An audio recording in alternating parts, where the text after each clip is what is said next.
दोस्तों welcome back to our channel friends. मैं आप सबका अपने चैनल स्टॉक्स फॉर लाइफ में बहुत स्वागत करता हूं। Welcome to STFL family. DFL member से पता है कि शाम को हमारी एक वीडियो आती है स्टॉक फटाफट या न्यूज़ फटाफट, जब वीडियो एक चर्चा ने कौन स्टॉक में क्या न्यूज़ आ रही है और क्या बेस्ट बैंक लेवल इमर्ज हो रहा है। इतना फ्रेंड्स मैं आपके लिए होमवर्क करके लाता हूँ, रिक्वेस्ट है वीडियो के एंड तक बने रहे। और जो छोटी सी अनाउंसमेंट है, रात को 11 बजे के आसपास मेरी एक वीडियो आएगी जो हमने स्टार्ट की है सीरीज़, जहाँ पे दोस्तों हम लोग पोर्टफोलियो रिव्यू करते हैं संडे के संडे। बहुत कुछ आपको सीखने को मिलता है। Apart from portfolio review Q&A series भी आती है। तो रात के 11 बजे जो वीडियो आएगी गाइस, उसके नीचे अपने पोर्टफोलियो को डाल दीजिएगा और कोई भी क्वेश्चन आंसर होगा तो उसमें ज़रूर पार्टिसिपेट करिएगा। तो 11 बजे वाला वीडियो जो है दोस्तों मिस मत करिएगा, वरना आपके बहुत सारे जो डाउट्स है वो क्लियर शायद ना हो पाएँ। चैनल फर्स्ट टाइम होंगे सब्सक्राइब कर सकते हैं इस तरह क्वालिटी कंटेंट को सबसे पहले एक्सेस करने के लिए। Now without delaying any for time let's begin. Guys आपने थंबनेल में जरूर देखा होगा कि इन सब शेयर से दूर रहें। जी हाँ दोस्तों, आरकॉम या फिर ऐसे बहुत सारे स्टॉक्स हैं जो डेली अपर सर्किट लगा रहे हैं। दोस्तों बात की जाए तो प्रीवियस कुछ एक महीना में 100-200% रिटर्न दे दिया है। मार्केट ऑल टाइम हाई पे है। तो मैं देख रहा हूँ ऐसे बहुत सारे यूट्यूब चैनल्स हैं जो इन सब स्टॉक को प्रमोट कर रहे हैं। दोस्तों अगर आपको एक दिन की अगर तेज़ी आपको बहुत गुमराह कर देती है तो गाइस आपको लॉन्ग टर्म का जो विजन है शायद वो देखना ना मिले। इस आरकॉम की बात की जाए, आप देख सकते हैं कि अपने ऑल टाइम हाई से 98% डाउन देखने को मिल रहा है। बहुत सारे कमेंट्स मैंने देखे हैं जो ऐसे छोटे मोटे स्टॉक के बारे में जिनको कोई जानता भी नहीं है, पहचानता भी नहीं है, अभी सब भाग रहे हैं। तो गाइस लेकिन जब प्रॉफिट बुकिंग होगी, कंसोलिडेशन होगा और जब रिवर्सल आएगा तो निकलने का मौका नहीं मिलेगा। उनसे वो पेन पूछिए जो 2012, 14, 15 में अच्छे स्टॉक को नहीं बल्कि एक पेनी स्टॉक को ले लिए थे और उसका अंजाम क्या हुआ कि अभी भी उनके पोर्टफोलियो में बहुत डेंट है। तो इन सब स्टॉक से दूर रहें। बहुत सारे मैं डेली कमेंट्स देखता हूँ, भाई इन सब स्टॉक्स दूर रहें। आप देखिए रिस्क लेना है मर्जी आपकी, लेकिन दोस्तों ऐसे स्टॉक वेल्थ क्रिएटर नहीं रहते हैं। इस बात की जाए, कोरोना वायरस में केसेस कम आ रहे हैं, लॉकडाउन में ढिलाई हो रहे हैं, तो इजी ट्रिप प्लानर के लिए बहुत ही मैं बोलूँगा कि फ़ायदेमंद का सौदा देखने को मिल सकता है। आने वाले कल में ऐसे बहुत लोग हैं जो बता रहे हैं कि इजी ट्रिप प्लानर में हमें बहुत ही तेज़ी देखने को मिल सकती है और मेरा ही मानना यही है। बिकॉज टूरिज्म की बात की जाए तो बहुत हद तक हिट हो गया था, लेकिन इसी बीच में गए आज के दिन में तेज़ी देखने को मिल रही है और निफ्टी के ऑल टाइम हाई पे भी इजी ट्रिप प्लानर अच्छा परफॉर्म कर रहे हैं। जब से लिस्टिंग हुई आप देख सकते हैं कि उसके बाद 200 का स्टॉक 440 हो चुका है। मतलब बहुत ही कम समय में अगर आप देखें तो 112% रिटर्न दे दिया है। तो निवेश किए हुए तो निवेशित रहें, लेकिन अगर आपको लगता है कि बहुत भाग चुका है, फोमो में आ चुके हैं, तो देखिए दोस्तों इससे अच्छा विकल्प मैं अभी भी IRCTC को मानता हूं। लेकिन यस स्टॉक बहुत ही अच्छा है, अच्छा पोटेंशियल लगता है। हाल ही के अभी ही इनका IPO आए थे। छोटी कंपनी है, तकरीबन 4000 करोड़ की मार्केट कैप है। तो इधर पे थोड़ा थोड़ा माल उठाइएगा, 410 के पास, 420 के पास, जितना गिरे उठाते रहिएगा। लेकिन यस अपने एलोकेशन तो कम दीजिएगा। छोटी कंपनी है लेकिन यस कंपनी में काफ़ी दम है। तो टूरिज्म खोलेंगे तो इनको बहुत इंपैक्ट होगा, अच्छा खासा पॉजिटिव इंपैक्ट देखने को मिल सकता है। तो आपके पास है, आराम से होल्ड कंटिन्यू कर सकते हैं। तो बात की जाए डीमार्ट को लेके, मैंने कमेंट देखा कि सर डीमार्ट या फिर एवेन्यू सुपरमार्ट भाग नहीं रहा है, क्या करें, बेच दें। भाई क्यों बेचोगे, हमको समझ में नहीं आता है। आपको मैंने रिसेंटली एक न्यूज़ कवर की थी जहाँ पे डीमार्ट के जो ओनर है उन्होंने 400 करोड़ का प्रॉपर्टी खरीदा था। प्रॉपर्टी किस लिए खरीदा था, क्योंकि उनको एक्सपेंशन करना। को पता है कि डीमार्ट की सबसे जो खास बात क्या है वो ये है कि आने वाले कल में डीमार्ट और भी एक्सपैंड कर सकता है। रिलायंस रिटेल से सीधा पंगा है, लेकिन डीमार्ट सर्वाइव कर जाएगी बिकॉज इनके जो ऑपरेशनल स्टोर कॉस्ट है वैसे नहीं होते हैं। खुद ही ज़मीन खरीदते हैं और इसी के ऊपर ही अपने जो शोरूम को खोलते हैं। अपने जो जितने भी तरह के उनके शॉप्स हो गए दोस्तों उनको चलाने के लिए काम करते हैं। तो मेरे हिसाब से कंपनी का बिजनेस मॉडल बहुत ही शानदार है। अगर आपके पास पेशेंस नहीं है तो आपको दूर रहना चाहिए, लेकिन पेशेंस है तो भाई खरीदिए। अगर आप आरकॉम को खरीदते हैं, इसको नहीं खरीदते हैं तो बहुत ही नाइंसाफ़ी होगी। तो मेरे हिसाब से सब लॉन्ग टर्म का हीरा है। और देखिएगा दोस्तों फिर से एक नया ऑल टाइम हाई जल्दी लगाएगा। आपके पास से होल्ड एंड कंटिन्यू चाहे तो बाई कर सकते हैं। बीच में 2700 2800 पे गया था, मैंने बहुत बड़ा वीडियो बनाकर बताया भी था। तो कोई दिक्कत नहीं है, ऐसे स्टॉक आगे अच्छा ही करेंगे तो आपके पास आराम से होल्ड एंड कंटिन्यू कर सकते हैं। इस बात की जाए सिनकम हेल्थ केयर, एकदम दोस्तों मैं बोल रहा हूँ कि इससे भी दूर रहिए बिकॉज इधर पे थोड़ा सा अवेयरनेस वीडियो पे ज़्यादा है। क्योंकि अभी देखें तो फिर दोस्तों इसमें अपर सर्किट देखने को मिला है। एक बार थोड़ा सा ऑल टाइम चार्ट देखिएगा, बहुत सारे लोगों ने इसको भी कवर करने के लिए बोला था सर कवर करिएगा। तो आप देखें सिनकम जो हेल्थ केयर है अपने आप में ही एक वेल डिस्ट्रॉयर नहीं, मतलब डिस्ट्रॉयर दोस्तों क्रेडिट तो है ही नहीं।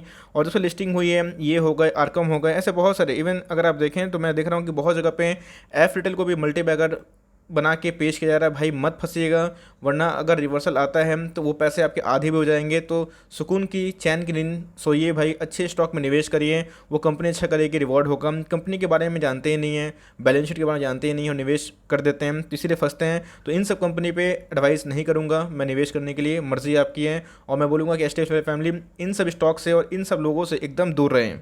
इस मैंने आज ही पॉलीकैब को कवर किया, आपको अच्छे से याद होगा। और हेवल्स की बात की जाए तो उनका पीयर्स है। पॉलीकैब में खास बात यह है कि पॉलीकैब का जो वैल्यूएशन है काफ़ी सस्ता है।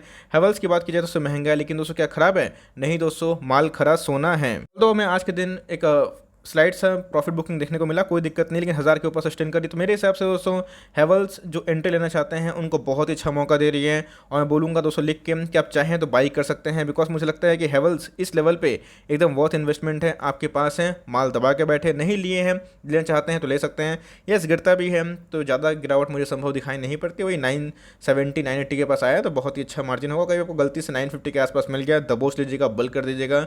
लेकिन पॉलीकैब हेवल्स में किसको ले, तो मैं तो हमेशा आपको पता है कि पॉलीकैब को ही प्रेफर किया हूँ। और आप देख सकते हैं कि इसीलिए पॉलीकैब ऑल टाइम हाई पे हैं। और आप समझिएगा कि फाइनेंशियल्स कितने इंपॉर्टेंट होते हैं, समय लगता है, लेकिन जिन्होंने पॉलीकैब में पैसा कमाया कमेंट बॉक्स में जरूर बताइएगा। तो एनीवेज वो एसटीएफएल का सुपर टॉपिक है। बहुत लोग बोलते हैं कि सर सुपर टॉपिक का वीडियो नहीं मिलता है। आप मेरे प्लेलिस्ट को अगर चेक इन नहीं करते हैं, जाइए, उसमें बहुत सारे आपको वीडियोस मिल जाएंगे। उधर पे ही है मेरे टॉपिक, कुछ टेक्निकल इंडिकेटर भी है, मैंने पहले ही सिखाया है, तो फायदा होगा। तो यस, हेवल्स इंडिया बहुत अच्छा बाई है, आपके पास है, होल्ड एंड कंटिन्यू करिए। और नहीं लिए हुए हैं चाहे तो ये बाई कर सकते हैं।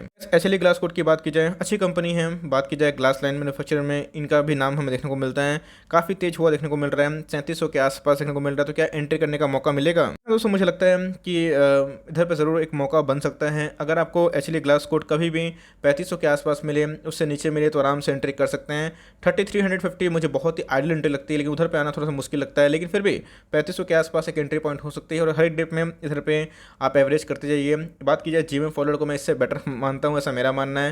लेकिन एचएलई ग्लास कोड बहुत ही शानदार कंपनी है। आपके पास जीएमएम फॉरवर्ड या फिर एचएलई ग्लास कोड, दोनों में से कोई भी कंपनी है, आराम से होल्ड एंड कंटिन्यू कर सकते हैं। दोस्तों बीकेटी की बात की जाए, बालकृष्ण इंडस्ट्रीज बहुत ही शानदार कंपनी है, टायर में काम करती है। और आज के दिन दोस्तों अगर आप देखें तो फ्लैट देखने को मिल रहा है, तकरीबन 19 अंकों का ही गिरावट देखने को मिला। लेकिन दोस्तों इनके ऑल टाइम चार्ट देखें तो आप देख सकते हैं कि 1847% का इसने स्टाइल रिटर्न पेश किया है। तो मेरे हिसाब से बालकृष्ण इंडस्ट्रीज हो गए, एमआरएफ हो गए, बहुत बड़े मल्टीबैगर सब रहे हैं, आगे भी रहेंगे। तो अगर आपको एंट्री करनी है तो ये ऑलरेडी दोस्तों स्टॉक बहुत भाग चुका है। तो चार्ट्स में मैं देख रहा था 2150 के आसपास एक एंट्री हो सकती है, फॉलोड बाय 2120, उस लेवल पर कभी आता है तो आप उसको ऐड कर सकते हैं। लेकिन रही बात कंपनी के फंडामेंटल की, तो बहुत बहुत बहुत शानदार है, आपके पास है, होल्ड एंड कंटिन्यू कर सकते हैं। इस पिरामल की बात की जाए, पीईएल पिरामल इंटरप्राइजेस लिमिटेड, पता है आपको, फार्मा में काम करती है, कंपनी अच्छी है नो डाउट। आज के दिन दोस्तों हमें 2% की तेजी देखने को मिली, मैं बोलूँगा 3% की तेजी देखने को मिल रही है। ऑल टाइम चार्ट का मैं डिस्कस करें तो आप देख सकते हैं गाइस कि 4 to 6% का एक मल्टीबैगर रिटर्न इस कंपनी ने दिया है। तो ऑलरेडी कंपनी की बात की जाए तो अपने बॉटम से बहुत भाग चुकी है, लेकिन ऑल टाइम हाई से काफ़ी डिस्काउंट रेट में अवेलेबल है। दोस्तों फंडामेंटल की वजह से बात की जाए तो कंपनी ठीक ठाक है, लेकिन डेट एक इशू है, उसको अगर आप फैक्टर इन कर सकते हैं तो करिएगा, बिकॉज 0.91 के आसपास हमें डेट इक्विटी देखने को मिल रहे हैं। आपको पता है कि फार्मा होना चाहिए क्या है, डिविस लैब हो गए, लैल पैथ लैब हो गए, लॉरस लैब हो गए, ये सब बहुत अच्छी कंपनी हमें देखने को मिलती है। इन सब पे मेरी रिवेश की हमेशा राय होती है, बिकॉज इन सब का फाइनेंशियल्स, बैलेंस शीट और ग्रोथ काफ़ी अच्छा है। पिरामल की बात की जाए तो 50,000 करोड़ की एक दिग्गज लार्ज कैप कंपनी है, तो आपको इनके फंडामेंटल से लगते हैं तो एंट्री कर सकते हैं। लेकिन मैं तो अवॉइड करूँगा, क्योंकि इनके ऊपर डेट है और मार्केट में आपको पता है कि एक अच्छा बेटर ऑप्शन अवेलेबल है, तो मैं वहाँ पर जाना ज़्यादा पसंद करूँगा। ऐसे मैं बोलूँगा कि आपको आने वाले कल में कोई मिड कैप में अच्छा स्टॉक चाहते हैं बाइंग करना सीएमपी में, तो जी हाँ, बाटा इंडिया को ज़रूर कंसिडर कर सकते हैं।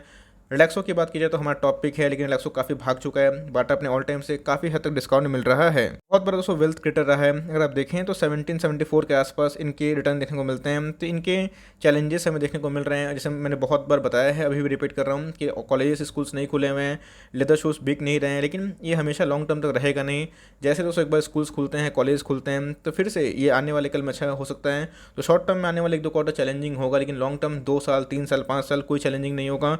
मैं बोलूँगा दोस्तों बाटा घुसने का बहुत अच्छा मौका दे रहा है, आपके पास नहीं है, आराम से बाई कर सकते हैं। तो रिलैक्सो बाटा में किसको खरीदना है, दोनों खरीद सकते हैं। रिलैक्सो को 60% वेटेज दीजिए, बाटा को 40%, और ऐसे करके आप अपना प्लानिंग कर सकते हैं। लेकिन दोनों उसको मल्टीबैगर है, दोनों में से किसी को होल्ड किए हैं तो आराम से होल्ड एंड कंटिन्यू करें। सीएमपी में बाई करना चाहते हैं तो इधर पे दोस्तों बाटा में एक वैल्यू दिखाई पड़ती है। प्रिंस पाइप की बात की जाए तो धीरे धीरे दोस्तों हमें ऊंट पहाड़ के नीचे आता हुआ देखने को मिल सकता है। अगर आप देखें आज के दिन हमें एक माइनर से गिरावट देखने को मिल रही है, तकरीबन 1.5% के आसपास गिरावट थी। मतलब बोल रहे हैं कि उनके ब्रोकर्स ने रेड फ्लैग इशू कर दिया है। तो मेरे हिसाब से दोस्तों कोई भी स्टॉक अगर बहुत रैली करती है अपने बॉटम से, अगर आप देखें तो 1 सालों में ही इस कंपनी ने बहुत पैसे बना के दिए हैं। बहुत लोअर लेवल से मैंने इस कंपनी पे बोला था कि आप बाई कर सकते हैं, कोई दिक्कत वाली बात नहीं है, इस सपोर्ट के पास ज़रूर आ सकता है। तो मेरे हिसाब से 700 लेवल पे एंट्री की जा सकती है, कोई घबराने वाली बात नहीं है। फॉलोड बाई 670 650, जितना गिरे उतना खरीदिए। बिकॉज प्रिंस ऑफ पाइप की बात की जाए, एस्ट्रल की बात की जाए तो चले तो बहुत ज़्यादा है, लेकिन दोस्तों अगर आप देखें वैल्यूएशंस तो अभी 35 के आसपास है। अगर आप उनके पीयर से कंपेयर करें बहुत ही सस्ता हमें देखने को मिलता है। तो शॉर्ट टर्म में अगर गिरावट होती है उससे पैनिक मत मचाइएगा, इसको लॉन्ग टर्म होल्ड करिएगा तो आपको एस्ट्रल की तरह आराम से रिटर्न देखने को मिल सकता है। तो मेरे हिसाब से Prince pipes and fitting limited बहुत ही शानदार कंपनी है और हर एक गिरावट में उसका स्वागत हो सकता है। सीएमपी में थोड़ा बाई कर सकते हैं और 650 के आसपास आए या उससे नीचे आए 630 200 मुझे एक एमओ दिखाई पड़ता है मार्जिन ऑफ सेफ्टी लेवल, और उससे गिरता है नीचे मतलब बहुत ही कम चांस है 570 580, वहाँ पे गए सुपर एमओ है जहाँ पे खोने के लिए कुछ नहीं, पाने के लिए बहुत कुछ, उन सब लेवल्स पे आए। कभी निफ्टी में अचानक से एक पैनिक सेलिंग हो जाए, ये स्टॉक को 5-6% गिर जाए, एक दिन हो ही सकता है, तो उधर पे गैस अपना मौका ना चुकें। गैस एल्केल एलिमेंट्स की बात की जाए तो धीरे धीरे गैस आज हमें 3600 के नीचे क्लोजिंग देखने को मिल रही है। आपको मैंने बहुत बताया था कि इसमें ऑलरेडी स्प्लिट की न्यूज़ हो चुकी है, तो मुझे फर्दर एक अपसाइड देखने को नहीं उम्मीद है।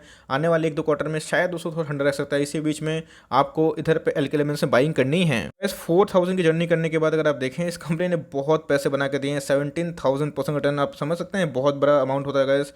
तो अगर आप 3600 के लेवल पे नहीं लेना चाहते हैं तो आप वेट कर सकते हैं 3550 के आसपास इधर पे अगर आता है या फिर उससे नीचे आता है, मुझे गाइस बहुत ही बेस्ट लगता है 3400 से लेकर 3300 तक। अगर उधर पे आता है तो दबोच लीजिएगा, उससे नीचे आता है तो आराम से दबोचना ना भूले। सेम हमने पैटर्न नवीन फ्लोर में देखा था, ये सीएमपी में अकोमोडेशन कर सकते हैं और इन दोनों लेवल का ध्यान रखिएगा 3500 3400, यहाँ पे बहुत अच्छा बाई हो सकता है।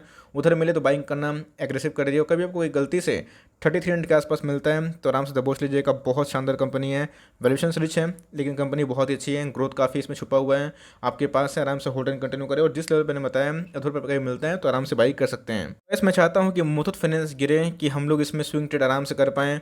ऑलरेडी मैंने कल आपसे शेयर किया था कि 3000 का प्रॉफिट हुआ था, तो इधर पे मेरे टारगेट वही है दोस्तों। आपको मैंने बहुत बताया कि 1450 से लेकर 1400 के आसपास मुथूट फाइनेंस में एक स्विंग ट्रेड कॉल है। इधर पे अगर आप चाहें बहुत बार दोस्तों मैं देख रहा हूँ चार्ट पे 1471 1460 1456 के आसपास बहुत बार लो आके भाग जा रहा है, तो 50 पॉइंट कमाने का ऐसे ही मौका दे रहा है, मतलब 1500 के आसपास आ जाता है बहुत बार। अगर 100 सस्टेन नहीं कर पाता है, बैंक निफ्टी कभी लाल होता है तो आराम से मुथूट फाइनेंस से पोजीशन बनाया जा सकता है। पोजीशन कैसा होगा जैसे बताया कि 1450 1460 से अगर आप एकोमोडेशन शुरू करते हैं तो उसको 1400 तक करिएगा, उससे नीचे अगर मिलता है 1400 लेवल अगर ध्वस्त करता है, करना तो नहीं चाहिए लेकिन कुछ ही पॉसिबल है मार्केट में, तो उधर पे बल्क कर दीजिएगा, घबराइएगा मत। बिकॉज बहुत ही अच्छा स्टॉक है, ब्रेकआउट दे चुका है, तो मुझे लगता है कि आने वाले कल में और ही ब्रेकआउट पॉसिबल है। और कभी ये 200 आपको सस्ते में मिले 1400 के नीचे तो बल्क जैसे बताया कि कर दीजिएगा, घबराने की कोई आवश्यकता नहीं है। Because company fundamentally long term के लिए बहुत ही अच्छी है और उधर पर चाहें तो 3 महीने का पोजीशन ले सकते हैं, बहुत ही शानदार नंबर्स हैं। और मुझे लगता है कि फिर से अगर बाउंस बैक देता है 1500 के ऊपर तो गाइस ये आने वाले कल में 1700 को पार करने की पूरा क्षमता रखता है। एकदम माल दबा के बैठे इस पर बजाज फाइनेंस में, और मैं बहुत ही पहले से बोल रहा हूँ बिकॉज यही सब स्टॉक आने वाले कल में पैसा बना के देते हैं। टीसीएस की बात की जाए, एचसीएल टेक की बात की जाए, इन्फोसिस की बात की जाए, धीरे धीरे इसमें वॉल्यूम्स बढ़ रहे हैं और आप देख सकते हैं कि इसके पहले ये 3000 के आसपास था, अभी गाइस 8% बढ़ चुका है। और देखिएगा Q1 के नंबर्स के पहले ये 200 और भी एक नया हाई लगा सकता है। 2600% का रिटर्न देने वाला टीसीएस, जैसे बताया कि आपके पास बहुत सारे ऑप्शन है पैसा कमाने का, लेकिन जहाँ सिक्योर्ड वे से पैसा बनता है, क्यों 200 झंझट लेना, क्यों फालतू का टाइम लाइक पेशेंस में लाइक चेक करना है ना ऑल, ठीक है। तो जहाँ पे पैसा बनता है ब्लू चिप में उधर पे निवेश करना है। मुझे लगता है कि इधर पे कॉन्स्टिट्यूशन के बाद एक ब्रेकआउट दे सकता है, तो मेरे हिसाब से अगर आप अभी बाइंग करना चाहते हैं तो कर सकते हैं। ये सब लॉन्ग टर्म में मल्टीबैगर स्टॉक है दोस्तों, फ्यूचर बहुत ही सुनिश्चित है और गिरे तो और खरीदिएगा, कोई दिक्कत वाली बात नहीं है, डेट फ्री कंपनी है। लेकिन Q1 के आने से पहले इनके CEO ने, इनके चेयरमैन ने बताया था कि इनको बहुत ही फ़ायदा मिलने की उम्मीद है। मैं भी बहुत बुलिश हूँ इसमें, इन्फोसिस में बात की जाए, एचसीएल टेक में, हैप्पीएस्ट माइंड में और खासकर दोस्तों विप्रो में। तो मुझे लगता है कि आने वाले कल में Q1 Q2 में ये नया हाई लगाएंगे। जस्ट वेट एंड वॉच, और लीव में तो आराम से होल्ड एंड कंटिन्यू करें और मौका मिले तो छोड़िए मत, सीएमपी में ऐड करना स्टार्ट करें बिकॉज बहुत लोग एक्शन लेते नहीं हैं। मैंने 3000 के लेवल बहुत बताया है। तो एनीवेज लॉन्ग टर्म में सब और भागेंगे, आपको बस पेशेंस होना चाहिए। वैसे वैभव ग्लोबल की बात की जाए तो 800 के आसपास है। मैं बोलूँगा कि जिस भाव पर ये ट्रेड कर रही है बहुत ही अट्रैक्टिव भाव है। बहुत लोगों ने देखा कमेंट बॉक्स में बता रहे थे कि लिया हुआ है, मैं बोलूँगा कि सही भाव है। मैं स्प्लिट के बाद काफ़ी हद तक ये गिरता, ये सबको पता है, लेकिन मैं बोलूँगा दोस्तों बहुत ही अच्छा वैल्यू पे आपको मिल रहा है। इधर पे अपना फ्रेश बाइंग कर सकते हैं, बहुत ही सही लेवल पे। मैं बोलूँगा कि 1050 का स्टॉक है, मिल रहा है 800 के आसपास, गिरता है, ज़्यादा गिरावट नहीं है, मैक्स टू मैक्स 50-70 रुपये गिरावट है। अपसाइड की बात की जाए तो 200 पॉइंट के आसपास अपसाइड है। इसको लॉन्ग टर्म पोर्टफोलियो में लगा सकते हैं अगर आप चाहें। रिटेल कैटेगरी से अच्छा स्टॉक, अच्छे FIS होल्डिंग है, DS होल्डिंग काफ़ी डिसेंट है, अच्छे फाइनेंशियल्स हैं, अच्छे ग्रोथ भी है। 20 और 21 में in spite of the corona virus. तो मेरे हिसाब से बहुत ही शानदार कंपनी है, आपके पास है, आराम से होल्ड एंड कंटिन्यू करें, लॉस से मत निकलिएगा, ऐसा मेरा आपको सलाह होगा। गाइस एक्सपेंस की वजह से अगर आपको पता है भेल को अगर आप ट्रैक करते हैं कि प्रॉफिट नहीं है बल्कि इनका लॉस ही हुआ है, लेकिन लॉस ईयर टू ईयर थोड़ा सा नैरो हमें देखने को मिल रहा है। तो मेरे हिसाब से भेल हो गए, ये सब हो गए, ये सब पोजिशन ट्रेड के लिए सही होता है। अब मार्केट जैसा सुप्रीम होता है, मार्केट में भी शायद पॉजिटिव ट्रेड करते हैं, बिकॉज पिछले कुछ समय से गाइस भेल में काफ़ी रैली थी। देख सकते हैं कि चार्ट पैटर्न की बात की जाए तो कैसे दोस्तों हमें एक वोलेटाइल मूवमेंट देखने को मिलता था। तो अगर आप देखें तो कोविड क्रैश के बाद कमर टूट गया था, उसके बाद रिकवरी कर रही है, लेकिन अगर आप देखें तो अभी भी दोस्तों बहुत डाउन ट्रेंड में है। इसको तोड़ना अपने आप में चैलेंजिंग होगा, क्योंकि टूट तो चुका है 70 का लेवल, तो आने वाले टाइम में अच्छा खासा बाउंस बैक है। तो मेरे हिसाब से मुझे रिजल्ट उतने प्रॉमिसिंग देखने को नहीं मिल रहे हैं। अब मार्केट में अच्छा खासा ऑप्शन अवेलेबल है, तो वहाँ जाना पसंद करूँगा, लेकिन आपके पास है, आप अपना एसएल ले काम करें, बिकॉज जब रिवर्सल होती है गाइस तो वो बहुत तेज़ होती है, इस बात को ध्यान रखिएगा। लॉन्ग टर्म में मुझे लगता है कि इससे अच्छा ऑप्शन अवेलेबल है। रिजल्ट यस नैरो हुए हैं लॉसेस, लेकिन दोस्तों मुझे उतने अच्छे नहीं लगे, बिकॉज कंपनी ठीक ठाक है, लेकिन जो फाइनेंशियल से उतने हेल्दी नहीं होते हैं। तो आराम से इन्वेस्टिंग में दोस्तों निश्चिंत हो गया, पैसा बनता है तो क्यों हेडक लेना, लेकिन आप लेते हैं तो प्लानिंग कर सकते हैं, अपने एसएल ले काम कर सकते हैं। इसमें बोलूँगा कि अभी मौका है, चाहें तो उठा लीजिए निपॉन को। बहुत सारे हमें म्यूचुअल फंड के पास इनफ्लो की आने की संभावना हो रही है, निफ्टी ऑल टाइम हाई पे है, तो म्यूचुअल फंड अच्छा खासा परफॉर्म कर सकता है। तो इसी बीच में सारे म्यूचुअल फंड अच्छा खासा बुलिश देखने को मिलेंगे, और जैसे ही इकोनॉमी खड़ी होगी अच्छे प्रीवियस जो प्री कोविड लेवल के पहले, तभी दोस्तों निपॉन जैसे शेयर भागेंगे। तो मेरे हिसाब से निपॉन बहुत इन्वेस्टमेंट है, 450 का स्टॉक है, सीएमपी में आराम से बाई कर सकते हैं। छोटा मोटा गिरे थोड़ा मोटा तो घबराइएगा मत, लेकिन लॉन्ग टर्म में निपॉन एक चैलेंज अच्छा बन सकता है। तो मेरे हिसाब से एक अच्छी कंपनी है। आज 5 रुपये का डाउन था, लेकिन लॉन्ग टर्म में अगर आप देखें ब्रेकआउट के वर्ज पे अगर आप देखें 30% का रिटर्न दिए हैं पिछले 2 सालों में। लेकिन दोस्तों अब पता है कोविड आ गया था तो लोग बहुत रिडीम कर रहे थे, तो दूसरे जो म्यूचुअल फंड हाउसेस हैं उससे काफ़ी अच्छा लगता है, HDFC AMC FIA।